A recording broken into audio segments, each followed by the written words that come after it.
A cathedral stands silent beneath a blanket of stars. Did its builders craft these stones to track the heavens themselves?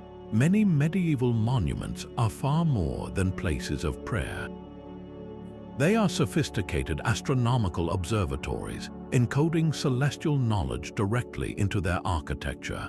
By the end of this journey, you will see these ancient structures in a completely new light. We will uncover how sunlight was choreographed to illuminate sacred altars, and why mysterious faces carved in stone might map the constellations. What forgotten connection between earth and sky are we just beginning to remember? To understand why builders would encode the stars into stone, we must first step into their world. The medieval universe was not a cold, empty space. It was a vibrant, living creation, a divine tapestry woven by the hand of God. Every star, every planet was a purposeful part of a perfect cosmic order. This worldview was a powerful fusion, blending the Christian belief in a single creator with the ancient Greek model of the cosmos, a system perfected by the astronomer Ptolemy. In his view, the Earth sat motionless at the center of the universe, encircled by a series of perfect crystalline spheres that carried the moon, the sun, the planets, and finally the fixed stars. This was not just a scientific theory, it was a theological truth. The heavens were God's masterpiece, a perfect, orderly kingdom that stood in stark contrast to the flawed and chaotic world of mankind. This profound belief is what drove master masons and clerics to reach for the sky with their cathedrals. They were not merely constructing buildings. They were attempting to build a bridge, a physical echo of that celestial harmony here on Earth. A church could become a microcosm of the macrocosm, a small, ordered world that mirrored the grand design of the heavens above. This intellectual ambition was fueled by scholars like the Venerable Bede, an English monk who meticulously calculated the movement of the stars and the dating of Easter, seeing no conflict between his faith and his study of nature. As more Greek texts were rediscovered and translated, this knowledge empowered a new generation of builders. They possessed the tools not just to inspire prayer, but to literally bring the sky down to earth. So what happened when this profound desire to mirror heaven met the practical genius of medieval engineering? The stones themselves began to speak a language of light and shadow. This ambition to mirror the cosmos required a language more precise than prayer alone. It demanded a science of stone and light, a field we now call Archaeoastronomy. At its heart, this discipline explores how ancient and pre-modern cultures understood the phenomena in the sky, and most importantly, how they embedded that knowledge directly into their architecture. This was not a matter of superstition or magic, but of meticulous, repeatable observation. The builders were using their monuments as permanent scientific instruments, calibrated to the rhythms of the universe. To read these stone instruments, we first need to understand the celestial calendar they were tracking. The most critical dates are the solstices and equinoxes. The summer solstice marks the sun's northernmost point in the sky, the longest day of the year. The winter solstice is its opposite, the sun's southernmost point and the shortest day. The equinoxes, occurring in spring and autumn, are the 2 days each year when day and night are of equal length, and the sun rises directly in the east and sets directly in the west. These were not just abstract dates, they were fundamental anchors of time governing agriculture, religious festivals, and social life. Beyond the sun's yearly journey, these builders also tracked the more complex dance of the moon. Every 18.6 years, the moon reaches a point called a major lunar standstill. This is when the moon rises and sets at its most extreme positions on the horizon, far beyond the sun's seasonal range. Aligning a doorway or a window to such a rare and predictable event demonstrates an astonishing depth of astronomical foresight. But how do we measure these alignments today? Researchers use a tool called a theodolite, much like a surveyor, to plot the precise orientation of a window, a corridor, or a standing stone. They calculate the altitude of the horizon and the azimuth, which is the compass direction, to determine what celestial body would have been visible through that ancient stone frame. The most dramatic evidence, however, often comes from light itself. On a specific day, like the winter solstice, a single beam of sunlight might pierce a dark interior, striking a particular carving, an altar, or a marked stone. This is not a coincidence. It is the result of intentional design, a choreographed moment of illumination that transforms the architecture into a cosmic clock. There is one more profound, slow-moving force these builders had to contend with, a wobble in the Earth's axis known as precession. Over a cycle of 26,000 years, this gradual shift changes the position of the stars in the sky relative to the Earth's poles. A star that was the pole star 1,000 years ago is not the same as our Polaris today. This means some stellar alignments in very old structures may no longer be perfectly true, a silent testament to the immense passage of time since their construction. When we stand in one of these sacred spaces and witness a shaft of light touch an ancient stone, we are not seeing a magical trick. We are witnessing the culmination of generations of observation, a precise and repeatable experiment that has been running for centuries. This cosmic clock was housed within an architecture designed as a perfect model of the universe itself. The medieval church was far more than a building. It was a deliberate cosmic blueprint, a symbolic map where every stone was placed to reflect the divine order of creation. The floor upon which the faithful walked represented the earth, the solid and known world. The walls rising around them symbolized the firmament, the boundary between the earthly and the celestial realms. And high above, the vast vaulted ceiling arched like the heavens, a stone sky painted with stars or bathed in the colored light from stained glass windows. This was the concept of the microcosm, a small world built to mirror the macrocosm of God's grand design. To achieve this symbolic resonance, builders relied on sacred geometry. They used specific shapes and ratios believed to be perfect and divinely inspired. One of the most powerful of these forms was the vesica piscis. Imagine two circles of the same size overlapping so that the edge of each one passes through the other's center. The almond shape created in the middle is the vesica piscis.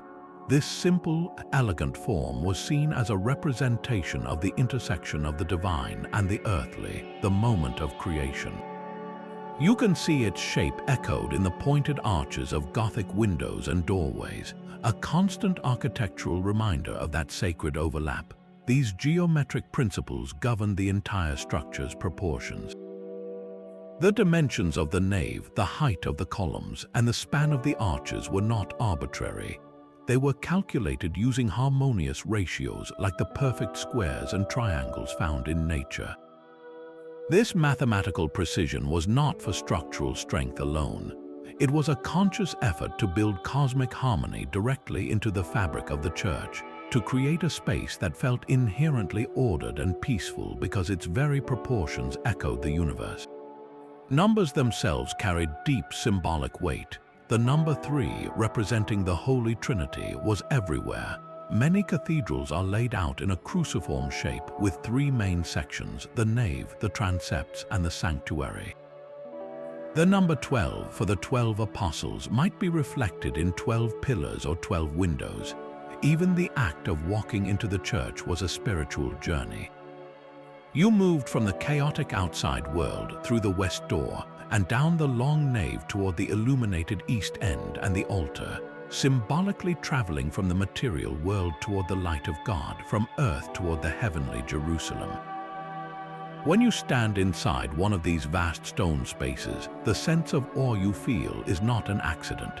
It is the result of 1,000 intentional decisions, a symphony of stone and light composed to make you feel, for a moment, that you are standing at the very center of a harmonious cosmos. One of the most breathtaking examples of this cosmic architecture is Notre Dame de Paris. Its entire body is oriented with precise intention. its long nave stretching from a western entrance toward an eastern altar, a physical alignment with the sun's daily path from dawn to dusk. But the cathedral's relationship with the heavens runs even deeper, marked by a line of cosmic significance that once ran directly through its heart. Long before the official Paris meridian was established, a prime meridian line, some call it a rose line, passed through the cathedral's interior. This invisible thread of longitude was a conceptual axis mundi, a center of the world, anchoring the sacred geometry of the building to the very rotation of the Earth. This alignment was not merely for navigation. It was a spiritual statement declaring this space a focal point where the earthly and the celestial met. The most spectacular demonstrations of this relationship occur within the cathedral's stunning stained glass. The massive rose windows, particularly the one on the south transept, act as colossal jeweled lenses. During the summer months, as the sun climbs high in the southern sky, its light pours through this intricate wheel of glass. The interior of the cathedral is then transformed into a kaleidoscope of moving color. Researchers and observers have noted that on certain days, perhaps around the summer solstice, these projected patterns of light may have been designed to illuminate specific features. A beam of ruby red light might slowly travel across the stone floor to touch the base of a particular statue, or a shaft of sapphire blue could highlight a carved symbol that was otherwise lost in shadow. This was divine light choreographed. In the medieval worldview, light was not just illumination. It was the physical manifestation of God's grace and wisdom, a holy substance that made the invisible divine visible to human eyes. To design a building that could harness this light, to direct it with such precision to sanctify an object or mark a sacred moment, was the ultimate act of weaving heaven into the fabric of earth. The stone and glass of Notre Dame were not passive materials. They were active participants in a celestial dialogue, speaking a language of illumination that turned specific dates on the calendar into profound spiritual experiences.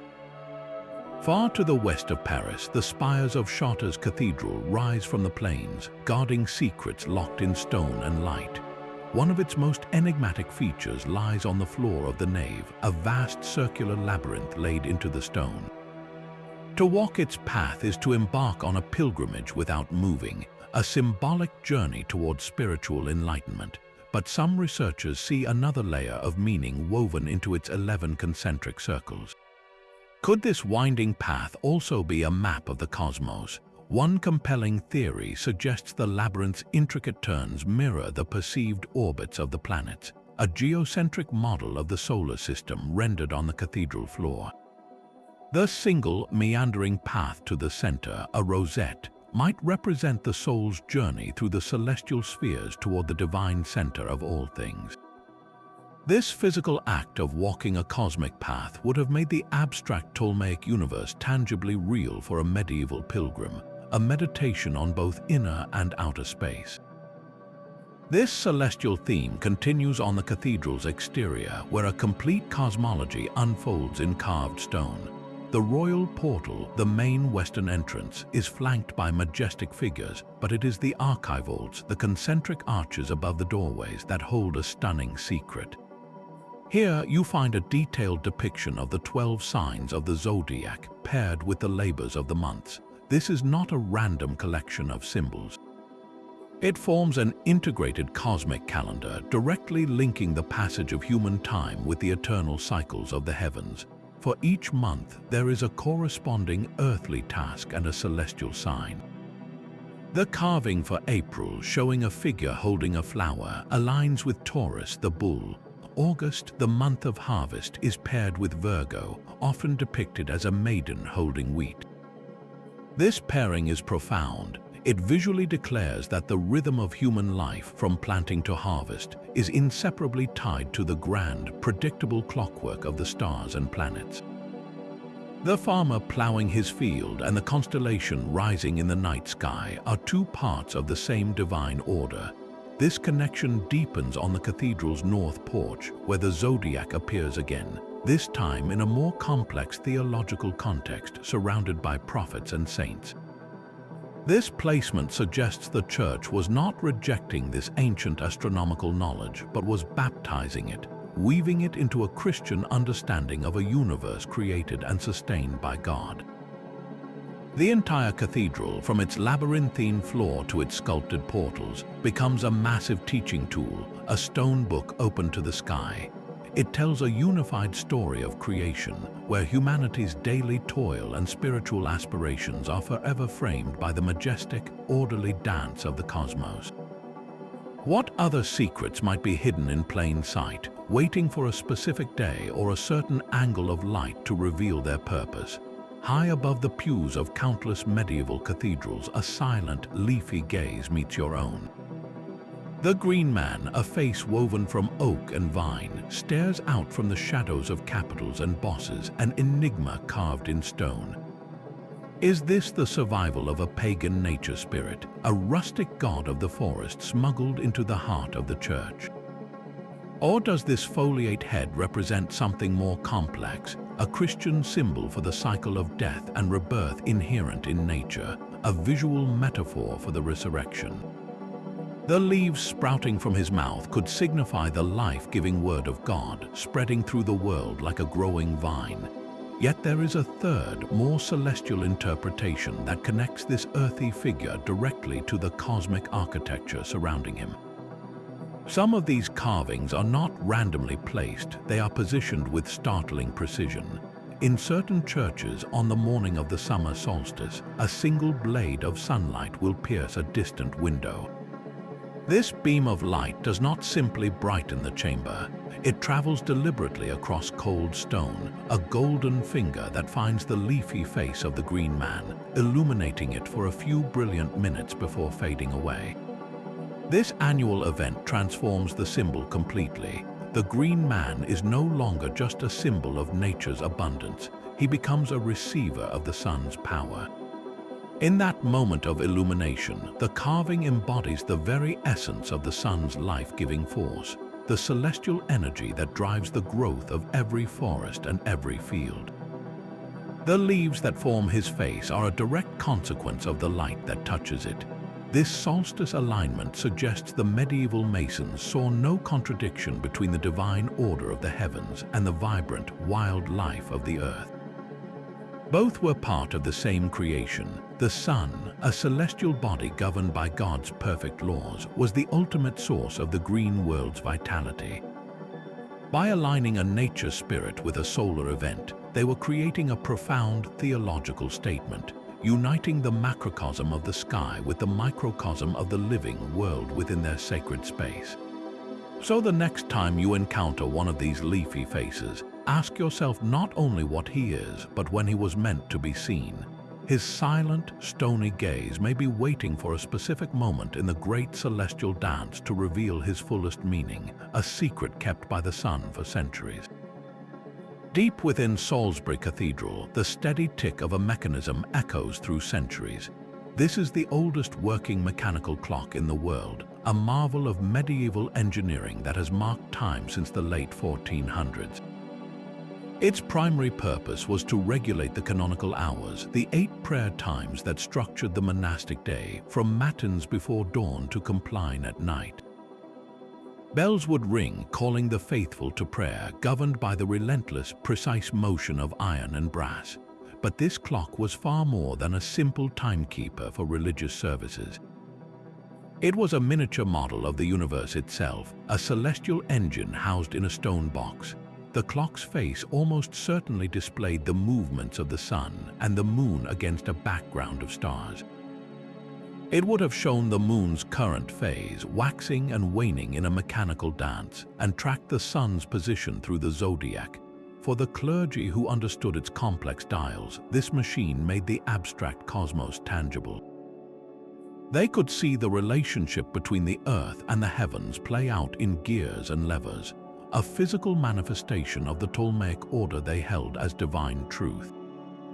This was not just a tool for telling time, it was a tool for understanding creation. The clock's intricate mechanism, with its foliate balance and crude gear trains, represents a staggering leap in technological ambition. Its survival is a testament to a society that saw no divide between the sacred and the scientific, where building a machine to mimic the heavens was an act of profound devotion. To stand before it is to witness the medieval mind reaching for the stars, not with a telescope but with a hammer and anvil, capturing the music of the spheres in the steady rhythm of a ticking clock. This celestial conversation between stone and sun echoes far beyond the spires of France. From the remote islands of Scotland to the sun-baked hills of Italy, medieval builders orchestrated breathtaking displays of light, each one a localized miracle timed to the solstices. In the ancient chapel of Rosslyn in Scotland, made famous in later tales, the winter solstice sunrise is said to align with a specific window, casting a beam that illuminates a carved green man, much like the one in Salisbury, linking the sun's return to the promise of life reborn. Far to the south, in the Cathedral of St. Peter in Bologna, Italy, a remarkable phenomenon occurs. A small hole high in the church vault acts as a precise camera obscura. During the winter solstice, a beam of sunlight projects a perfect image of the sun onto the floor, and as the days lengthen, this spot of light travels along a meridian line inlaid on the floor, charting the sun's slow climb back to power. These events were far more than architectural flourishes. They were profound theological statements. In the depths of winter, when the world was cold and dark, the unmoving certainty of that solstice beam striking an altar was a physical reassurance. It was the light of God quite literally breaking through the darkness, a divine promise of renewal and order. This was not a metaphor. To the medieval mind, it was a direct manifestation of grace, a moment when the perfect mathematical harmony of the heavens reached down and touched the earthly realm. The entire church became a vessel for this holy light, a machine designed to capture and display a fragment of celestial perfection. Can you hear the collective gasp that must have filled these spaces when that long-awaited shaft of gold finally appeared, year after year, century after century, a perfect echo of a perfect cosmos? These celestial alignments are not confined to single buildings. They stretch for miles across the landscape, written into the very bones of the earth. One of the most compelling examples is the St. Michael's Ley, a mysterious straight line that runs across southern England. This alignment connects a series of ancient sites, from prehistoric earthworks to Norman churches, all dedicated to the Archangel Michael. For many, these so-called ley lines are purely mythological, the product of modern imagination connecting random dots on a map. But when you examine the St. Michael alignment with an astronomical eye, a more profound pattern emerges. The line runs from a prehistoric tor in Cornwall through the famous Glastonbury Tor and continues to other Michael-dedicated sites before reaching the coast. This is not a random path. Researchers have noted that the axis of this long line closely mirrors the path of the sun on the feast day of St. Michael in May, a day known as the Spring Michaelmas. On this specific date, the sun appears to rise and set in alignment with this terrestrial corridor. What does this mean? It suggests that our ancestors may have first identified a significant solar axis, a path of celestial power burned into the landscape by the sun itself on a holy day. Over centuries and even millennia, they then marked this line with their most sacred structures. A Neolithic earthwork might have been the first marker. Later, a Bronze Age hill fort was built upon the same line. Finally, medieval Christians, perhaps recognizing the enduring sacred power of this place, crowned these heights with churches and chapels dedicated to Saint Michael, the celestial warrior who defeated the dragon. This was not a single architectural plan, but a continuous tradition of placemaking, where each generation recognized and reinforced a sacred astronomical alignment. The dragon slayer archangel, often depicted with a solar halo, became the perfect Christian symbol for a site already associated with the power and light of the sun. The line itself becomes a vast, slow-moving clock, its hands made of stone and earth, telling time not in hours but in seasons and centuries. It forces us to reconsider the scale of medieval astronomical understanding. Their cosmos was not just reflected in the walls of a cathedral, but in the entire countryside, a grand design written in hills and horizon lines, waiting for the sun to bring it to life on one specific morning each year. Long before the first stone of Notre Dame was laid, another monument was already speaking the language of the sun. In the rolling green landscape of Ireland, the Great Mound of Newgrange rises from the earth, a massive, circular structure older than the Egyptian pyramids. This is a Neolithic tomb, a place of deep ancestral memory, yet it functions with the precision of a celestial instrument. Its most stunning secret is revealed only for a few minutes each year around the winter solstice. As the sun crests the horizon on the shortest day of the year, a miraculous event unfolds. A single, narrow beam of golden light penetrates a special opening above the entrance, a feature archaeologists call a roof box. This shaft of sunlight does not simply spill into the chamber. It travels with purpose down a long, narrow passageway, a stone corridor built over 5,000 years ago. For approximately 17 minutes, this beam illuminates the central chamber, flooding the ancient, engraved stones with a radiant light before retreating as quickly as it arrived. This is not a vague alignment or a suggestive possibility. It is a repeatable, predictable, and breathtakingly precise demonstration of astronomical knowledge. The builders of Newgrange possessed a deep understanding of the solar cycle, an engineering skill to translate that knowledge into stone, and a spiritual vision to dedicate their greatest monument to this celestial event. They understood that the sun's lowest, weakest point was also the moment of its promised return, a turning point in the cosmic year. The mastery displayed at Newgrange raises a profound question for our understanding of the medieval world. Could this ancient knowledge have been completely lost over the millennia? While direct lineage is difficult to prove, the idea of aligning sacred architecture with the solstice sun is a powerful and persistent one. It is possible that the memory of such places, or the underlying principle itself, lingered in local tradition, whispered through generations. Medieval monks and masons, deeply curious about the natural world, may have observed these ancient mounds and recognized them as holy sites, places where their ancestors had also sought to commune with the cosmos. The rediscovery of such a profound alignment would have resonated perfectly with their own desire to build bridges between heaven and earth. The light at Newgrange is a primordial echo of the light that would later illuminate the altars of Chartres and Bologna. It suggests that the impulse to capture the sun in stone is a thread connecting human cultures across vast stretches of time, a shared longing to make the eternal cycles of the sky a tangible part of our earthly experience. Rising from the flat, watery fens of England, the octagon of Ely Cathedral is a star fortress of timber and stone. Its central tower is not a square, but a vast eight-sided structure, a geometric marvel that defies the conventional cathedral form. This was no mere aesthetic choice. The number 8 was deeply symbolic in the medieval mind, representing regeneration and the promise of resurrection. Just as the world was created in 7 days, the 8th day signified a new beginning, the dawn of eternal life.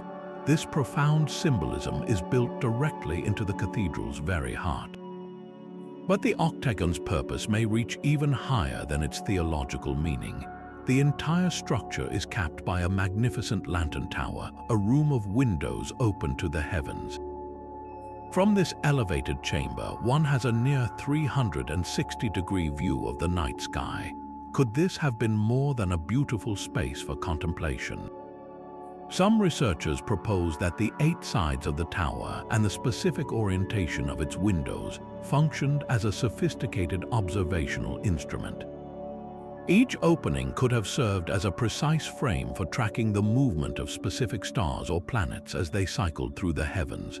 The geometry of the octagon itself might have provided a built-in measuring system, with each corner acting as a fixed sightline. Imagine a monk or an astronomer standing in the lantern on a clear, cold night. By moving from one window to the next, he could chart the slow, steady procession of a bright star like Vega or the wandering path of Mars against the backdrop of the fixed constellations. The entire structure becomes a static observatory, its stone arms embracing the cosmos. This was not a rejection of faith, but its ultimate expression. To study the orderly movements of the stars was to read the mind of God, written in light across the vault of night. The octagon of Ely stands as a breathtaking fusion of architectural ambition, spiritual symbolism, and celestial curiosity, a silent witness to the belief that the path to heaven could be charted not only through prayer, but through the careful observation of the stars. While the stones of the cathedral reached for the sky, the quiet of the monastery held the intellectual key. Within the scriptorium, by the flickering light of a single candle, monks meticulously copied and illuminated manuscripts that mapped the very heavens their churches sought to embody. These were not just beautiful books of prayer, they were sophisticated scientific instruments crafted on parchment. The most intricate of these tools were the volvels, breathtakingly complex paper computers made of rotating discs and string. A monk could turn these layered wheels to calculate the phase of the moon, the position of a planet, or the precise date of Easter, which is determined by the first Sunday after the first full moon following the spring equinox. This was a problem that required deep astronomical understanding, blending solar and lunar cycles into a single, predictable calendar for the entire church. To solve it, monks pored over star charts drawn with stunning accuracy, their constellations painted in gold and azure, transforming data into devotion.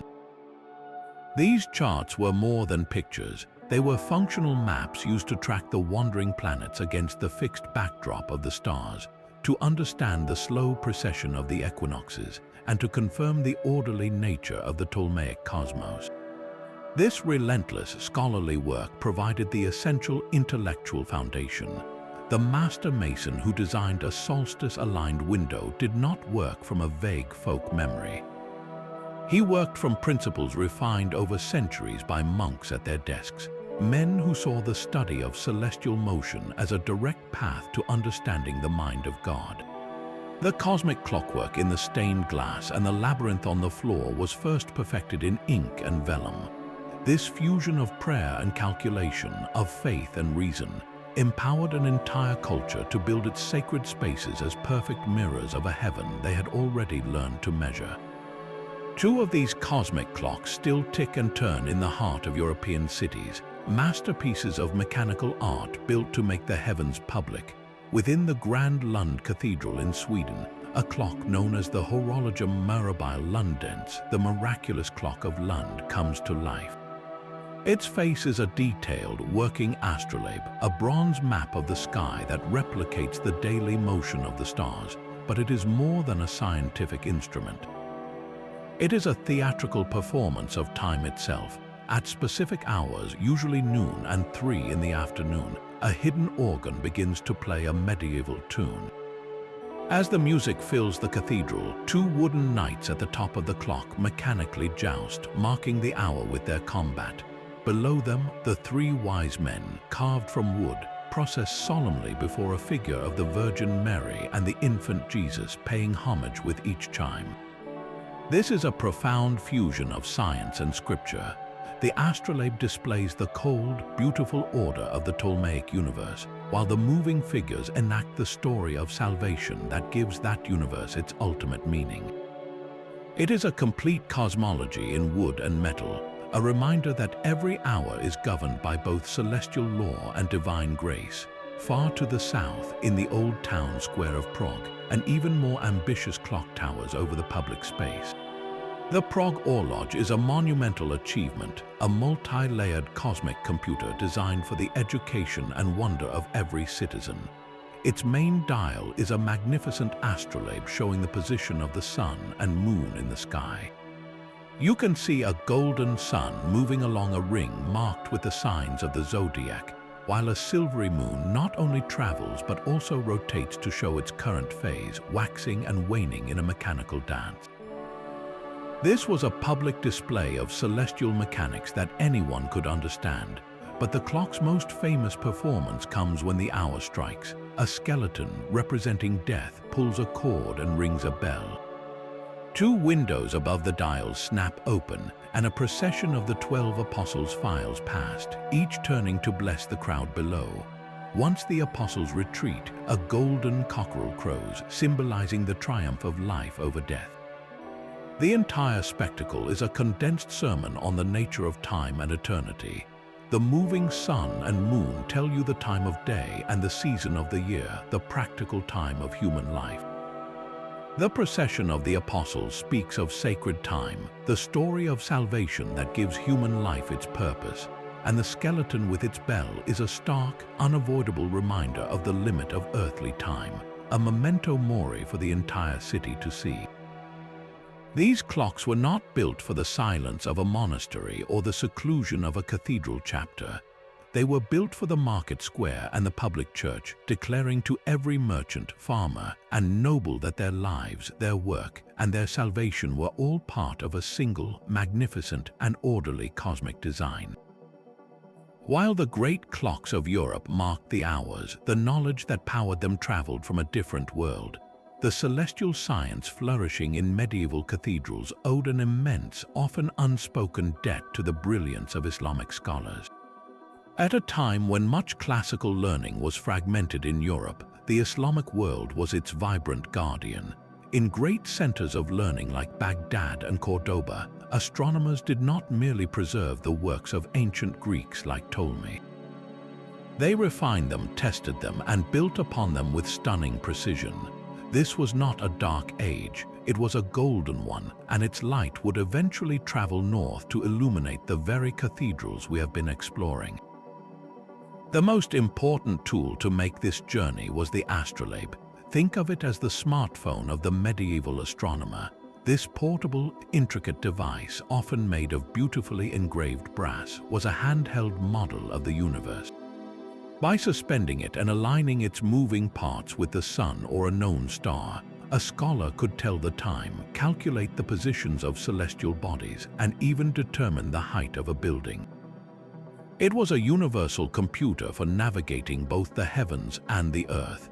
The design and the complex mathematical principles behind the astrolabe were perfected in the Islamic world. Its name comes directly from the Arabic word astrolab. These instruments were fundamental to Islamic life, used for calculating the 5 daily prayer times based on the sun's position and for finding the sacred direction of Mecca from any location on earth. This practical need for celestial precision drove centuries of innovation. This vast repository of knowledge began to flow into Europe through key gateways. In Spain, the city of Toledo became a legendary center of translation after Christian rulers reclaimed it. Teams of Jewish, Christian, and Muslim scholars worked side by side, translating thousands of Arabic manuscripts into Latin. In Sicily, a crossroads of Mediterranean culture, the Norman King Roger II patronized scholars like the great geographer Al-Idrisi, whose work synthesized global knowledge. It was through these channels that the sophisticated astronomy of the Islamic world, complete with its advanced tools and corrected star charts, reached the desks of European monks and the minds of master masons. The abstract geometry that defined a cathedral's sacred proportions suddenly had a more precise, practical counterpart. The ability to accurately calculate the altitude of the sun at the solstice, or to predict the path of a star, would have been transformative for the builder trying to align a window to a specific celestial event. The astrolabe provided the on-the-ground verification for their cosmic ambitions. So when we marvel at the solstice light in a French cathedral or the intricate gearwork of a cathedral clock, we are also witnessing the legacy of an astronomer in Cordoba calibrating his brass instrument to the heavens. This was not a story of separate worlds, but of a shared, cumulative human quest to understand the sky, a quest whose tools were forged in the east and whose monuments were raised in the west. Rosslyn Chapel's stone ceiling blooms into a forest of carved stars and flowers. This Scottish chapel, wrapped in modern legend, holds a far older secret written in its stone sky. Look past the tales of hidden treasure and you will find a vaulted ceiling dense with hundreds of intricate sculptures.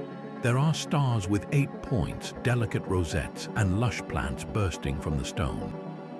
For centuries, this was seen as a masterpiece of symbolic art, a heavenly garden frozen in midair. But a compelling theory suggests these carvings are more than decoration. They might be a star chart. Certain patterns on the arches seem to mirror the constellations visible in the night sky over Scotland centuries ago. The positions of these stone stars could align with real celestial bodies, mapping the heavens directly onto the chapel's interior. It is as if the builders brought the entire night sky indoors, turning the vault into a permanent celestial dome. This stellar tapestry is woven together with an army of green men. Over 100 of these foliate faces peer down from the pillars and arches, more than in any other medieval chapel. Their leaves are lush and wild, sprouting from mouths, ears, and eyes, a silent chorus of nature's vitality. And just as in other sacred sites, some of these faces are not randomly placed. On specific mornings, perhaps at the summer solstice, a narrow beam of sunlight is known to pierce a stained glass window. This finger of light travels across the chapel's interior, and for a few precious minutes, it illuminates one particular green man carving, setting his leafy face aglow. In that moment, all the threads of the chapel's mystery come together. The celestial map on the ceiling, the spirit of the green earth embodied in the carving, and the light of the sun itself all converge in a single, brilliant point. This is not a random accident. It is a deliberate, choreographed event that unites heaven, earth, and the living world in one profound statement. The chapel becomes a machine for creating meaning, using light to reveal the hidden connections between the stars above, the stones below, and the life that flourishes between them. Far from the stone cloisters of cathedrals, a different kind of celestial navigation was unfolding on the open sea. The Vikings were mastering the ocean, venturing across the North Atlantic to Iceland and Greenland under skies often shrouded in cloud. Without a clear view of the sun, how did they possibly chart their course? The answer may lie in a legendary tool mentioned in their sagas, a sunstone. This was not a mythical object, but a real crystal, likely a piece of Iceland spar. This remarkable form of calcite has a unique property. When you hold it up to the sky, even an overcast one, it polarizes light. By rotating the crystal and looking through it, a skilled navigator would see a distinct pattern of light and dark. The point where the crystal appeared brightest would reveal the hidden position of the sun, even when it was completely invisible to the naked eye. This was not magic. It was a brilliant, practical application of optics, a way of reading the subtle language of light itself to find direction. This use of a sunstone reveals a profound and widespread understanding of celestial phenomena. It was not just monks in their scriptories who studied the sky, but also sailors on the decks of their longships. Their very survival depended on it. They understood that the sun's journey across the sky was a fixed, reliable path. Even when clouds hid it from view, its light still permeated the atmosphere, carrying information for those who knew how to decode it. The sunstone was the key that unlocked that code. Imagine a navigator on a wooden ship, the world reduced to a featureless gray expanse of water and cloud. He pulls out his crystal, holding it steady against the rocking of the waves. He turns it slowly, his eyes searching for that telltale patch of brightness. Finding it, he now has a fixed line to the sun, a celestial anchor point in a formless world. He could then combine this reading with his knowledge of the sun's path for that time of day and year, mentally reconstructing the cardinal directions. This was astronomy stripped down to its most essential and powerful form, a life or death science that enabled an entire age of exploration. The Viking sunstone stands as a testament to a different, yet equally sophisticated strand of medieval sky wisdom. It proves that the desire to harness the heavens was not confined to grand stone monuments, but was also carved into the very tools that conquered the sea. Gothic cathedrals are stone prayers reaching for the sky. Their revolutionary design was a conscious effort to dissolve the barrier between the earthly and the divine, creating an architecture of ascent. The pointed arch is the fundamental element of this celestial ambition. Unlike the heavy, earthbound semicircle of the Romanesque style, the Gothic arch soars. Its form directs your gaze irresistibly upward, pulling your attention from the solid ground toward the impossibly high vaults. This was a visual trick with a profound spiritual purpose. It mimicked the trajectory of a soul straining toward heaven, making you feel, physically, the act of transcendence.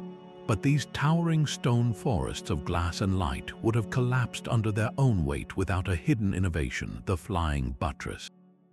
These elegant stone arms leap from the outer walls, channeling the immense weight and thrust of the roof out and down into the ground. By bracing the structure from the outside, the flying buttress liberated the interior walls. They were no longer needed for heavy support, so they could be replaced with the true glory of Gothic design, immense walls of stained glass. Imagine standing inside a structure like Sainte-Chapelle in Paris. The stone framework is almost invisible, a delicate black lace against a universe of colored light. The entire space becomes a vessel for illumination, a kaleidoscope of ruby, sapphire, and emerald projecting biblical stories and celestial patterns onto the floor and the worshippers. This was the ultimate philosophical statement. Light itself was considered the physical manifestation of God. To fill a building with such radiant, transformed light was to flood it with the divine presence. The architecture was engineered not just to be seen, but to be felt, to create an overwhelming sensory experience of having entered a different realm, a foretaste of the heavenly Jerusalem. Every line, every curve, every beam of colored light was orchestrated to lift you out of the mundane world and into a cosmic aspiration made solid in stone. These soaring structures were built upon a hidden mathematical code, one whispered by seashells and celebrated by sunflowers. This is the golden ratio, a number so elegant and pervasive that medieval thinkers called it the divine proportion. It is represented by the Greek letter phi, and its value is approximately 1.618. You can find this ratio by dividing a line into two parts so that the longer part divided by the smaller part is equal to the whole length divided by the longer part. It sounds complex, but its beauty is instantly recognizable. This is the proportion that governs the graceful spiral of a nautilus shell, the arrangement of seeds in a sunflower, and even the proportions of the human face. To the medieval mind, this was not a coincidence. It was proof of a divine blueprint, a mathematical harmony that God had woven into the very fabric of creation, from the smallest leaf to the grandest star. If the universe was built on this perfect number, then a building meant to reflect God's order should be built on it too. The master masons did exactly that. Look at the western facade of Notre Dame de Paris, a symphony in stone. The relationship between the height of the entire facade and the height of the lower level before the rose window appears is remarkably close to the golden ratio. The placement of the great rose window itself, its diameter in proportion to the width of the facade, echoes this divine number. Even the floor plan of the cathedral, the length of the nave in relation to the width of the transepts, can be analyzed through this same geometric lens. This was not a random aesthetic choice, it was a conscious application of a cosmic principle. By building with these sacred proportions, the masons were not just creating something that looked beautiful to the human eye. They were constructing an object that resonated with the underlying mathematical truth of the universe. The sense of peace and awe you feel standing in such a space is not just a spiritual response. It may also be a subconscious recognition of this perfect, inherent order, a harmony built into the stones that mirrors the harmony of the stars. the cathedral becomes a massive physical equation, a prayer solved in geometry, proving that the path to the divine could be charted with a compass and a straight edge. Scattered across Europe, in crypts and side chapels, dwell some of the most mysterious figures of the medieval world, the Black Madonnas. These statues of the Virgin and Child, with skin darkened to a deep ebony or brown, have captivated and puzzled pilgrims for centuries. Why are they black? The explanations are as varied as the statues themselves. Some believe the wood simply darkened with age from candle soot and smoke over hundreds of years. Others suggest the color symbolizes the earth, fertility, or a connection to the line from the Song of Solomon, "I am black but beautiful." A more compelling theory links their darkness to pre-Christian earth goddesses, figures like Isis or Cybele, whose worship was widespread across the ancient Mediterranean world. The early church often built its sacred sites directly atop older pagan shrines, a practice that both claimed the land's spiritual power and eased the conversion of local populations. In this light, a Black Madonna is not a replacement but a transformation. She is the ancient mother goddess robed in the vestments of the new faith, her dark skin a silent memory of a far older divine mother. This connection deepens when we look not just at who she is but where she is placed. These statues are often found in very specific, sometimes unusual locations within a church. Many are not on the main altar but reside in crypts, in caves beneath the church, or in dedicated side chapels that feel ancient and separate. Their placement is often deliberate, and for some it is celestial. There are Black Madonnas, like the famous one at the monastery of Lepai-en-Velay in France, that are illuminated on specific days of the year by a beam of sunlight. But this is not always the light of the sun. Some researchers propose that the alignment is stellar. Could the statue be positioned so that on a certain night, the light of a particularly brilliant star, like Sirius or the planet Venus, shines directly upon it through a carefully oriented window or aperture? Sirius, the brightest star in our night sky, was associated in the ancient world with the Egyptian goddess Isis. Venus, the morning and evening star, has been linked to goddesses of love and fertility for millennia, from Ishtar to Aphrodite. To have the light of one of these celestial bodies, these earthly stars, grace the figure of the Virgin Mary would create a breathtaking symbolic union. It would physically connect the Christian Mother of God with the cosmic power of the ancient celestial Mother. In that moment of illumination, the statue becomes more than a carving. It becomes a receiver of starlight, a point where a celestial goddess and an earthly mother merge into one universal figure of divine care. The darkness of her skin is not an absence of light, but a vessel meant to hold it, a sacred darkness waiting for the touch of a star to reveal its true cosmic nature. High above the city streets, a silent parliament of monsters keeps watch. Gargoyles and grotesques peer down from the rain gutters and rooftops of cathedrals, their stony faces twisted into grimaces, their bodies a menagerie of impossible beasts. We often dismiss them as mere decoration or primitive waterspouts, but to the medieval mind, they were part of a profound symbolic language. While the beautiful stained glass windows told stories of saints and salvation to those who could read, these stone creatures delivered a different kind of lesson to everyone else. They were a cosmic bestiary carved in stone, depicting the entire universe in all its divine order and terrifying chaos. The most famous function of the gargoyle is practical. These are the figures designed as waterspouts, their open mouths and elongated bodies channeling rainwater away from the precious stone walls of the church. The very word gargoyle comes from an old French word for throat, a reminder of their gurgling, utilitarian purpose. But for every true gargoyle, there are a dozen grotesque. These are the purely sculptural figures, the hybrids and demons that cling to the architecture without any practical role. They are part human, part animal, part monster, embodying every fear and folly known to humanity. A grinning ape might clutch its head, a symbol of vanity. A creature with the body of a bird and the face of a man could represent the sin of pride soaring too high. These were moral warnings, a gallery of vices meant to remind the faithful of the spiritual dangers that lurked outside the sanctified space of the church. Yet their meaning might reach even higher than the moral realm. Look closely at their forms and their placement. Could that winged lion be more than just a symbol of the evangelist Mark? Might it also represent the constellation Leo fixed in its celestial path?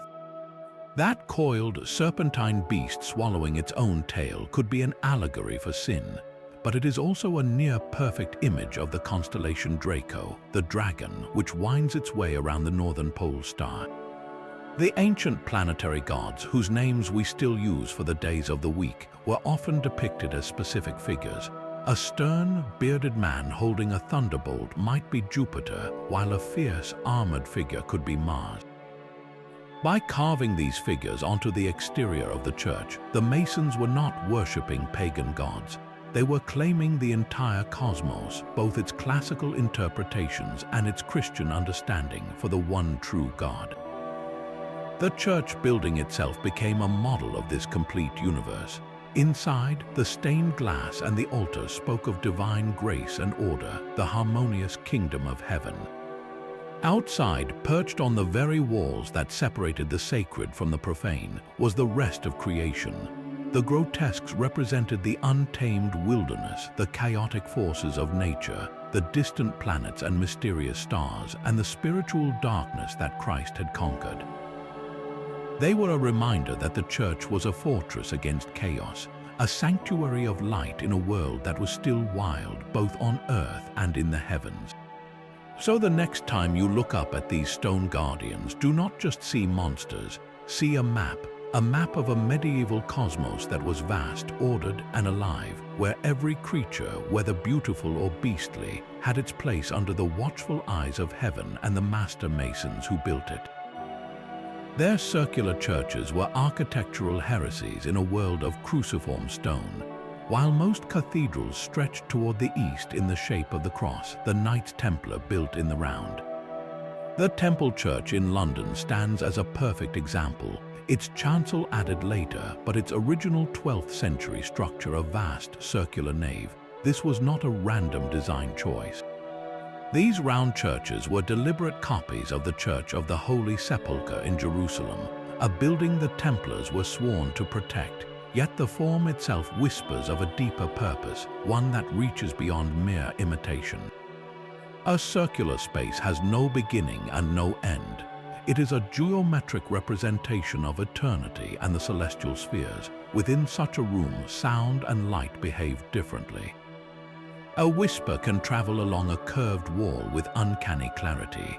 A single beam of sunlight entering through a narrow window will trace a perfect arc across the stone floor as the earth turns. This architecture transforms the building into a giant sundial and an acoustic chamber, a space exquisitely sensitive to the movements of the sun and the subtle vibrations of sound. Could these round churches have served as primitive observatories? Their design is perfectly suited for it. A circular wall provides a 360-degree horizon. Strategic windows could have been aligned to frame the rising of specific stars or the solstice sun, turning the entire structure into a stationary tracking instrument.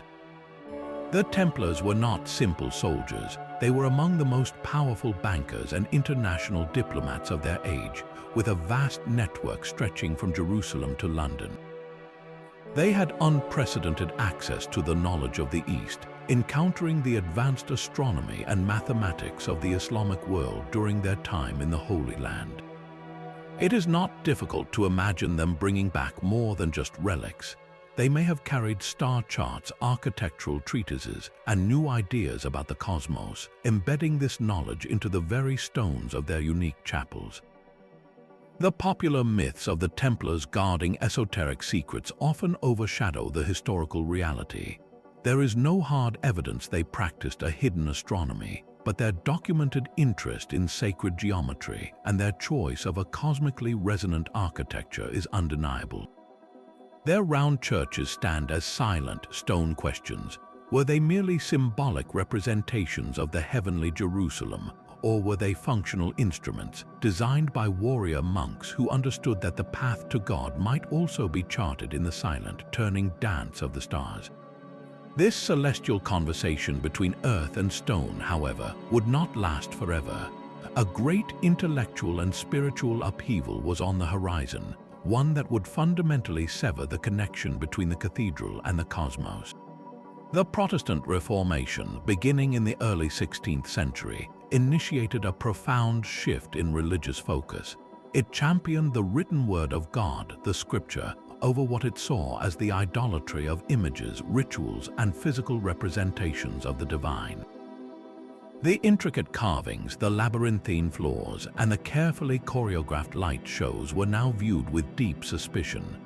To the reformers, these were not pathways to God, but superstitious distractions from the pure truth of the Bible. Why seek God in a beam of sunlight striking a carved face when you could find him directly in the pages of a book? This theological shift had a direct and devastating impact on the medieval cosmic architecture. Stained glass windows depicting saints and zodiac signs were smashed as idolatrous. Statues were torn down, labyrinths were covered over or ignored. The very features that had been designed to teach a unified vision of heaven and earth were systematically dismantled or forgotten, their astronomical purpose lost to generations that no longer valued their symbolic language. At the very same time, the scientific revolution was dethroning the Earth from the center of the universe. The heliocentric model proposed by Copernicus and later proven by Galileo was a shocking reversal of the old cosmic order. The Earth was no longer the stable, immobile center of God's creation. It was just another planet spinning through a vast, impersonal void. The perfect nested spheres of Ptolemy shattered. This new cosmos was not a divine tapestry to be mirrored in stone, but a mechanical system to be understood through mathematics and observation. The architecture that had been built to reflect a geocentric universe suddenly seemed obsolete, a beautiful but misguided relic of a superstitious age. The slow, meticulous work of aligning a window to a solstice sunrise must have seemed pointless when the sun itself was no longer circling the Earth. These two powerful forces, the Reformation and the new science, worked in tandem. One stripped the spiritual meaning from the celestial alignments, while the other stripped their scientific validity. The Master Mason's great project of uniting faith and reason, earth and sky, through architecture was pulled apart at both ends. The buildings remained, but their deepest secrets faded into obscurity, becoming mere decoration or, worse, nonsensical remnants of a past age of error. The cosmic clock was not broken. It was simply abandoned, its intricate gears frozen in time, waiting for a future age to rediscover the language in which they were written. The same stones that fell silent for centuries are now whispering their secrets once more, this time to the cold, precise gaze of lasers and satellites. Modern technology is rekindling the celestial dialogue, offering tools that would have astounded the Master Masons themselves. We are no longer limited to measuring with a theodolite on a single day. Now we can capture a monument in its entirety, down to the millimeter, and see its place in the landscape from the vantage point of space. One of the most revolutionary tools is LiDAR, or light detection and ranging. Imagine an aircraft flying over a dense forest or a rugged hillside, firing millions of laser pulses toward the ground. These pulses bounce back, creating a fantastically detailed three-dimensional map of the Earth's surface, effectively stripping away all vegetation to reveal the hidden topography beneath. With LiDAR, archaeologists have discovered that what appears to be a solitary standing stone is often just the centerpiece of a vast, invisible complex. They have found processional avenues leading toward the horizon, long-buried earthworks that frame the rising sun on the equinox, and entire ceremonial landscapes whose geometry was invisible from the ground. It reveals that the alignment was not just for the building, but for the entire sacred territory it governed. In tandem with LiDAR, photogrammetry builds digital twins of these structures. Using hundreds of overlapping photographs taken from drones or ground level, software stitches them together into a perfect three-dimensional model. A researcher can then sit at a computer and take virtual measurements of a cathedral's window frame from every angle, or calculate the exact altitude of the horizon as seen from a specific point inside a Neolithic tomb. This allows for the testing of astronomical alignments with a level of accuracy that is simply impossible with traditional methods. You can digitally recreate the sky as it was 1,000 years ago and watch the virtual sunbeam travel through the virtual stone window to see if it truly strikes the altar. One stunning confirmation came from a study of the Great Passage tomb at Newgrange. While the winter solstice alignment was long known, precise laser scanning confirmed the incredible engineering of the roof box. The scans showed the exact angle and dimensions of the slab that creates the narrow beam, proving it was not a later addition but an integral, flawlessly executed part of the original design from over 5,000 years ago. This was not a hopeful alignment, it was a precise, calculated instrument. Satellite imagery adds the final, God's eye view. From orbit, we can see how a medieval abbey aligns not only with the sun, but with a prehistoric burial mound a mile away, both sitting on the same solstice line. We can trace the St. Michael's lay across southern England with new clarity, confirming that its straight path is not a modern fantasy but a real, physical phenomenon etched into the land and now visible from hundreds of miles above the Earth. These technologies are doing more than just proving old theories. They are uncovering entirely new mysteries. A recent LiDAR survey of a Mayan site in Guatemala revealed that their pyramids were aligned not just to the sun, but to the cyclical movements of the planet Venus, with causeways pointing to its extreme rising and setting points. In Europe, analysis of Gothic cathedrals has suggested that the seemingly chaotic placement of some towers might actually create sight lines to distant hills used as natural calendar markers. Each laser pulse and every pixel from space is building an irrefutable case. The patterns are too precise, too consistent, and too widespread to be the result of chance. These monuments were not built in harmony with the landscape and sky by accident. They were built as permanent stone declarations of a unified cosmos, and we are only now developing the eyes to read their full meaning. These stone giants were never meant to be silent. They are a testament to a time when art, faith, and science were not separate paths, but a single, luminous journey toward understanding. Our ancestors did not look to the stars merely to navigate the seas or plant their crops. They sought a deeper meaning, a divine order written in the constellations, and they channeled that celestial wisdom into their most enduring creations. With chisel and compass, they built a bridge between the earth and the heavens, transforming cold stone into a living dialogue with the cosmos. Their worldview was a holistic one, where the rhythm of the seasons, the turning of the stars, and the yearning of the human soul were all part of one magnificent, interconnected whole. In our modern age of specialization, we have fragmented this unified vision, separating the spiritual from the scientific. Yet the silent lesson of these monuments asks us to remember that sense of wonder, to see the universe not as a cold machine but as a source of profound inspiration. So the next time you find yourself beneath a canopy of stars or standing in the shadow of an ancient cathedral, remember the master masons. Look up with new eyes and for a moment try to see the sky as they did, not as a void but as a home, a story, and a call to build something beautiful that reaches for the light.